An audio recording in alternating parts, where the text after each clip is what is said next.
नंदिनी साहू और आप देख रहे हैं AINS News 24 यूट्यूब चैनल। अब खबरें विस्तार से। सिख समाज के पहले गुरु गुरु नानक देव जी के जयंती के अवसर पर प्रकाश पर्व मनाया जा रहा है। इस मौके पर प्रदेश के मुख्यमंत्री भूपेश बघेल गुरुद्वारे पहुंचे।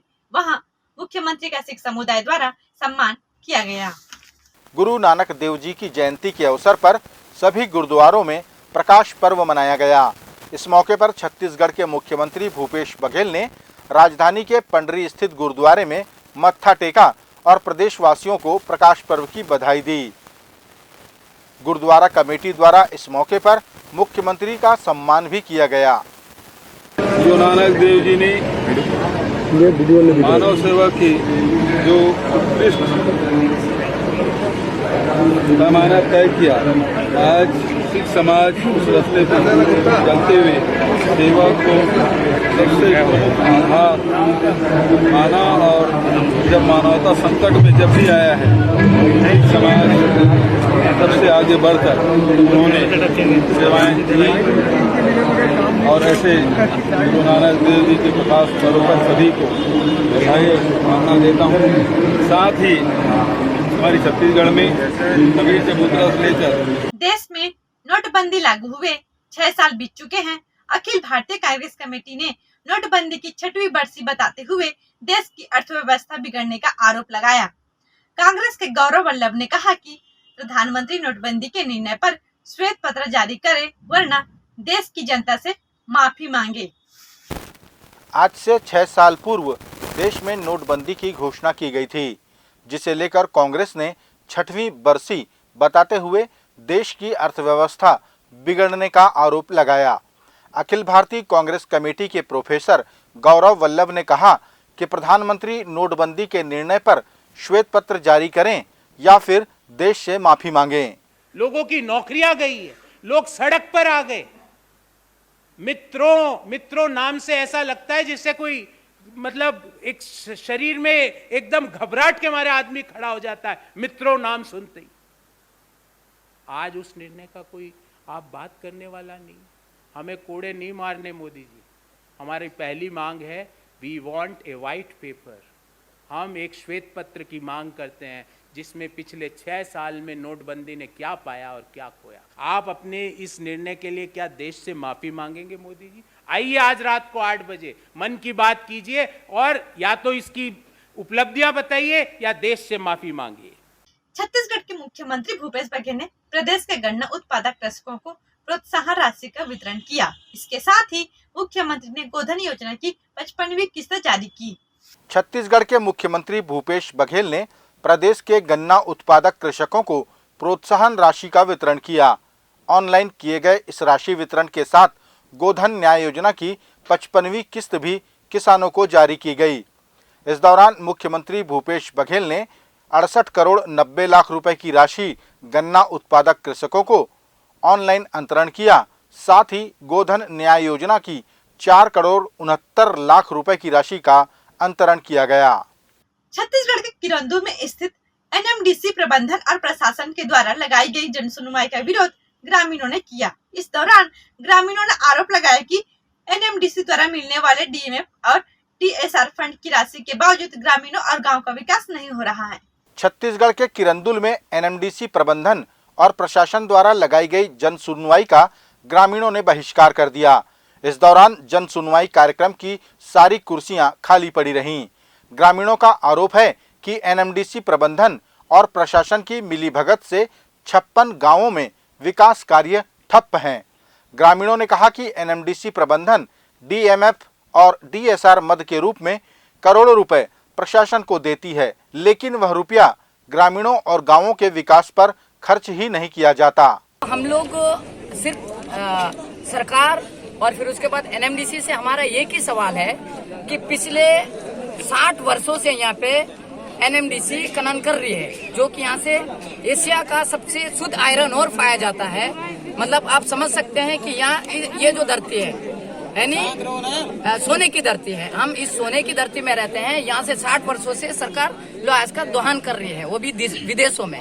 उसके बावजूद भी जो प्रभावित क्षेत्र की बात कर रहा हूँ, सिर्फ 10 किलोमीटर के अंदर की गांव की मैं बात कर रहा हूँ, आज दिनांक तक इन्होंने केवल और केवल पर्यावरण का नुकसान किया है। जो यहाँ पे आयरन ओर का दोहन करके, माइनिंग करके जल प्रदूषण पूरी तरह से हुआ है, जंगल की कटाई हुई है ना, जानवर मर गए, जानवर वहाँ पे पशु है, जानवर है, वो सब वहाँ से बेदखल हुए हैं। तो भाई कहीं ना कहीं माइनिंग यहाँ पे होने के कारण से दूषित पानी पी करके, है ना, मानव पर भी प्रभाव पड़ रहा है और फिर उसके बाद जंगली जानवरों पर भी प्रभाव पड़ रहा है। तो इतना बड़ा दस हम लोग झेल रहे हैं, लेकिन उसके बदले में कोई भी विकास कार्य नहीं हो रहा है, ना पर्यावरण का जो नुकसान हो रहा है उसका भी कोई भी भरपाई नहीं हुआ है। हम आज से सवाल करना चाहते हैं कि 60 वर्षों से आपने यहाँ पे दोहन किया है, उस 60 वर्षों में इन क्षेत्रों का क्या विकास किया है? कर्नाटक राज्य के कांग्रेस अध्यक्ष द्वारा हिंदू शब्द को गंदा कहे जाने की निंदा भारतीय जनता पार्टी ने की है। छत्तीसगढ़ के पूर्व मंत्री व विधायक ब्रजमोहन अग्रवाल ने छत्तीसगढ़ के मुख्यमंत्री से सवाल किया कि कर्नाटक के कांग्रेस अध्यक्ष के बयान पर मुख्यमंत्री निंदा व्यक्त करेंगे या नहीं। साथ ही उन्होंने यह भी पूछा कि अपने राष्ट्रीय अध्यक्ष से मुख्यमंत्री इसकी शिकायत करेंगे या नहीं। कर्नाटक राज्य के कांग्रेस अध्यक्ष द्वारा हिंदू शब्द को गंदा कहे जाने की निंदा भारतीय जनता पार्टी ने की है। छत्तीसगढ़ भारतीय जनता पार्टी के पूर्व मंत्री व विधायक ब्रजमोहन अग्रवाल ने कहा कि मुख्यमंत्री भूपेश बघेल कर्नाटक के कांग्रेस अध्यक्ष के बयान की निंदा करेंगे या नहीं। पूर्व मंत्री ने यह भी पूछा कि क्या मुख्यमंत्री इसकी शिकायत अपने राष्ट्रीय अध्यक्ष से भी करेंगे या नहीं करेंगे। कि क्या वो मानते हैं कि हिंदू शब्द गंदा शब्द है? अगर ये गंदा है तो हिंदू पदचिन्हों पर छद्म हिंदुत्व के रास्ते पर चलने की कोशिश जो भूपेश बघेल जी कर रहे हैं, क्या वो सही है? क्या कर्नाटक के कांग्रेस अध्यक्ष ने जो बयान दिया है उसकी वो निंदा करेंगे? क्या वो कांग्रेस के राष्ट्रीय अध्यक्ष से इस बात का आग्रह करेंगे कि उनको कांग्रेस से निकाला जाए? अगर उनको कांग्रेस से नहीं निकाला जाता है तो हिंदुओं को गाली देने वाली कांग्रेस पार्टी कर्नाटक के अध्यक्ष, क्या उसके खिलाफ अगर कार्रवाई नहीं होती है तो भूपेश बघेल कांग्रेस छोड़ेंगे? और मैं तो इस बात की मांग करूंगा कि पूरी कांग्रेस पार्टी को, कर्नाटक के कांग्रेस के अध्यक्ष को कांग्रेस पार्टी से निकालना चाहिए और पूरे देश से माफ़ी मांगना चाहिए, नहीं तो पूरा देश का हिंदू समाज कांग्रेस का विरोध करेगा। छत्तीसगढ़ के मुख्यमंत्री भूपेश बघेल ने ईडी को पत्र लिखकर प्रदेश में हुए नान घोटाले और चिटफंड घोटाले की जांच कराए जाने की मांग की है। उन्होंने 4 पन्नों के अपने पत्र में लिखा है कि छत्तीसगढ़ में वर्ष 2015 में एसीबी के अधिकारियों द्वारा राज्य नागरिक आपूर्ति निगम के कार्यालय एवं अनेक अधिकारियों के घरों में छापेमारी कर करोड़ों की नगद रकम एवं अनुपातहीन संपत्ति के दस्तावेज जब्त किए गए थे। प्रकरण में एसीबी के अधिकारियों द्वारा दिनांक 12 फरवरी 2015 को 28 आरोपियों के विरुद्ध अपराध दर्ज किया गया था, जिसमें आश्चर्यजनक ढंग से 16 को क्लीन चिट दे दी गई थी। पहला पत्र है कि जो नान घोटाला है, अभी जैसे प्रधानमंत्री जी ने कहा कोई भी राजनीतिक दल का हो उसे निष्पक्ष जांच होना चाहिए, प्रधानमंत्री जी ने कहा है। तो मैंने ईडी को आज पत्र लिखा है कि नान घोटाले में सीएम मैडम, सीएम सर सबके नाम आए हुए हैं और ईडी के पास पहले से ही जांच चल रही है।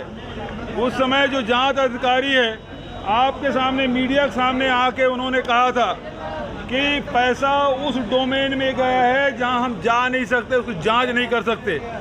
बहुत सारे मीडिया हाउस के पास उसकी क्लिपिंग होगी और उस समय जब उन्होंने कहा था ये पैसा उस डोमेन में गया है जहां हम जा नहीं सकते, जांच नहीं कर सकते, तो ईडी को मैंने पत्र लिखा है कि इसकी जांच आप कराएं।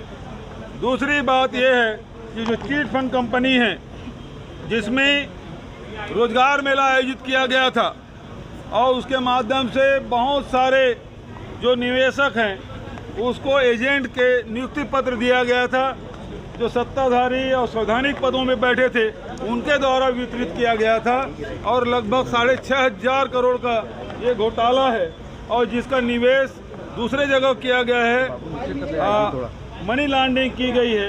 ये दोनों जांच के लिए मैंने ईडी को पत्र लिखा है। छत्तीसगढ़ की भानु प्रतापपुर सीट में होने वाले उपचुनाव को लेकर कांग्रेस के प्रत्याशियों के लिए 14 नाम सामने आए हैं। इन नामों पर मंथन करने के लिए चुनाव समिति की बैठक आयोजित की गई। प्रदेश अध्यक्ष मोहन मरकाम ने कहा कि 14 नामों के सर्वे किए जाएंगे और जो जनता में ज्यादा लोकप्रिय होगा उसे ही टिकट दी जाएगी। भानु प्रतापपुर उपचुनाव को लेकर कांग्रेस पार्टी में प्रत्याशियों को लेकर मंथन शुरू है। बताया जा रहा है कि भानु प्रतापपुर में कांग्रेस के लिए 14 नामों की सूची आई है, जिस पर विचार करके एक नाम को फाइनल किया जाना है। राजीव भवन में इसी मुद्दे को लेकर चुनाव समिति की बैठक आयोजित की गई। इस बैठक में प्रदेश प्रभारी PL पुनिया, मुख्यमंत्री भूपेश बघेल और प्रदेश अध्यक्ष मोहन मरकाम शामिल रहे। अध्यक्ष मोहन मरकाम ने कहा कि 14 नामों के सर्वे कराए जाएंगे और जो जनता में ज्यादा लोकप्रिय होगा पार्टी उसे टिकट देगी। देखिए, हम किसी एक नाम का जिक्र तो नहीं करेंगे, सभी नाम हमारे लिए महत्वपूर्ण है, मगर टिकट तो एक ही को मिलेगा। मगर हम 14 नामों पर हम लोग नए सिरे से हम जनता के बीच में जाएंगे, सर्वे कराएंगे। जो नाम जनता की पसंद होगा उस नाम को हम लोग हमारा प्रत्याशी बनाएंगे। बैठक में क्या हुआ, कोई पैनल बना है क्या? नहीं, कोई पैनल नहीं बनाया ना, कोई पैनल नहीं बनाया। जो नाम हमारे 14 आए हैं उन नामों पर हम सर्वे करा रहे हैं, उन नामों पर जनता की जो पसंद होगी उसको हम लोग टिकट देंगे। बिलासपुर से लगे हरदी गांव में भू माफियाओं ने जमीनों पर बेजा कब्जा किया है, जिसकी शिकायत ग्रामीणों ने प्रशासन से भी की है, लेकिन अभी तक कोई कार्यवाही नहीं की गई। ग्रामीणों का कहना है कि जल्द ही कार्यवाही नहीं होती तो वे आंदोलन करेंगे। बिलासपुर जिले के हरदी गांव में भू माफियाओं ने गांव से लगी जमीनों पर कब्जा कर लिया है, जिससे गांवों के लोग चिंतित हैं। ग्रामीणों ने बताया कि रसूख के दम पर ये भू माफिया जमीनों पर कब्जा करते आ रहे हैं, जिसकी नामजद शिकायत भी ग्रामीणों ने की है, लेकिन कोई कार्रवाई नहीं हुई। ग्रामीणों ने कहा कि अगर उनका गांव बेजा कब्जा से मुक्त नहीं हुआ तो वे आंदोलन की राह पकड़ लेंगे। राजधानी बिलासपुर से महज 13 किलोमीटर दूर ग्राम हरदी, जहां पर भूमाफियाओं द्वारा लगातार यहां की ज़मीनें हड़पी जा रही है। आइए इसी सिलसिले में हम पहुंचे हैं ग्राम पंचायत हरदी। आइए जानते हैं ग्रामीणों को इनसे क्या समस्या हो रही है। गाँव की ही भूमाफिया द्वारा है, समझो इनका प्लांट ऑलरेडी पहले लगा हुआ है। एक द्वारिका गुप्ता है, दूसरा कैलाश अग्रवाल जी हैं, और आगे जाके और कब्जा जो है सोनू केडिया द्वारिका गुप्ता द्वारा, ऐसे कई भूमाफिया हैं जो जमीन द्वारा उनके द्वारा कब्जा किया गया है। लगभग कितनी ज़मीनें हैं जो कि उनने कब्जा की हुई है? लगभग 3 से 3.5 एकड़ जमीन कब्जा करके रखे हुए हैं। आप ग्रामवासी, आप क्या चाहते हैं? हम चाह रहे हैं कि ये कब्जा खाली किया जाए, और अगर कब्जा खाली नहीं होता है तो हम सभी ग्रामीणों द्वारा यहाँ पर उग्र आंदोलन किया जाएगा जल्द ही। कि हमारे गांव के जो जमीन हमको काबिज हटाना चाहिए, नहीं हटेगा तो हम आंदोलन करेंगे यहीं। ये द्वारका गुप्ता और कैलाश अग्रवाल के द्वारा किया गया है कब्जा। अरे हम लोग को पीछे में ज़मीन है तो सामने हम लोग को पूरा तो घेर दिया। समस्या हम लोग का है ना ज़मीन वाले को, ये सब समस्या खेती कहाँ से करेंगे हम लोग। छत्तीसगढ़ कांग्रेस पार्टी ने किसान जोड़ो सम्मान यात्रा निकाली। इस पर भारतीय जनता पार्टी के प्रवक्ता संदीप शर्मा ने कहा कि कांग्रेस को सम्मान यात्रा नहीं, माफी मांगो यात्रा निकालनी चाहिए। उन्होंने आरोप लगाया कि काला बाजारियों से मिलीभगत करके कांग्रेस किसानों की जेब से करोड़ों रुपए निकाल चुकी है। छत्तीसगढ़ कांग्रेस पार्टी द्वारा किसान जोड़ो सम्मान यात्रा निकाली गई। रायपुर के राजीव भवन से निकली यह यात्रा पूरे प्रदेश का भ्रमण करेगी। कांग्रेस पार्टी की किसान जोड़ो सम्मान यात्रा पर बोलते हुए भारतीय जनता पार्टी के प्रवक्ता संदीप शर्मा ने कहा कि कांग्रेस सरकार को किसानों से माफी मांगो यात्रा निकालनी चाहिए। उन्होंने आरोप लगाया कि काला बाजारियों से मिलीभगत करके यह सरकार किसानों की जेब से करोड़ों रुपए निकाल चुकी है। भूपेश सरकार को तो वास्तव में छत्तीसगढ़ में किसानों से माफी मांगो यात्रा निकालनी चाहिए। छत्तीसगढ़ में जितनी भी धान की खरीदी हो रही है समर्थन मूल्य पर, उसका सारा भुगतान केंद्र की मोदी सरकार करती है। यहां तक कि तौलाई का खर्चा, बारदाना का खर्चा, सूतली का खर्चा, स्टेकिंग का खर्चा, ट्रांसपोर्टिंग का सारा खर्च केंद्र सरकार देती है। और दूसरी तरफ भूपेश सरकार क्या कर रही है, किसानों से धान मत खरीदना पड़े इसी तरह तरह के प्रपंच गढ़ती है। कभी रकबा कटौती करती है, कभी बारदाने के संकट से हमको जूझना पड़ता है। प्रदेश के किसानों के पंजीयन में भी भारी दिक्कतें आ रही, किसानों का पंजीयन गायब है। और ये सरकार किसानों से वसूली के कुचक्र चला करके रखी है।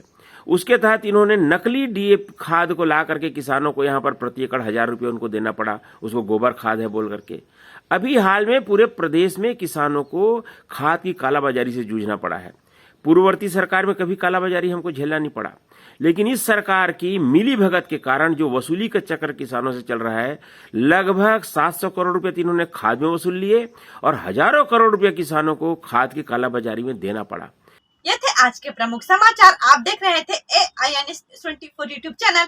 कल फिर मिलेंगे ताजा तरीन समाचारों के साथ। तब तक रोजाना की ताजा खबरों के लिए आप हमारे लोकप्रिय यूट्यूब चैनल AIN News 24 को सब्सक्राइब, लाइक और शेयर करना न भूलें। नमस्कार।